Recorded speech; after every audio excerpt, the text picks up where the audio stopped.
দেখছে বাইলার মধ্যে গুস্ত আছে নাহি দুইটা খাইতাম এই পানি জামাই দুইটা তো ব্যাগ খাই আছে না আব্বা ওই যে আইনে কোন দিন উপরে যান গা আইনে থুয়া তোর যায় ভাই না হ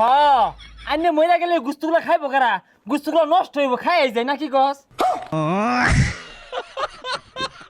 বাবা কুরবানি দিছি একটা ডুমাল মোহ পড়ছে না তুঙ্গল লাগিয়া এ শ্বশুর আব্বা আন্নের কি খায়া জন্ম দিছে না গুস্তু খাই লাগে বেউসি গেছিন গিয়া বেশি গুস্তু খাইলে গরমের মধ্যে আইনের পেশা বুঝাই উঠবো আর ওটা পেশাব না পেশার এই সব বনাস জামাই কোন মারামারি করে আইছো প্যান খুলে রেখে দিছে আরে গরমটার মধ্যে এগুলো কি বিনছো তোমরা হ্যাঁ কি ভিনছি মানে বিয়া মাতে কিনছিলাম ওটাই ভিনছি 2 দিন পরে পরে কাউর কিনার কই কই বানে আর চাই আয় আয় সাঙ্গ ভাই আয় আয় ওই যে খার রইছে আয় নাহি সোনে বে নাক রে সোনে নাক দে শ্বশুর সোনে বে নাক রে সোনে নাক দে দেখ কি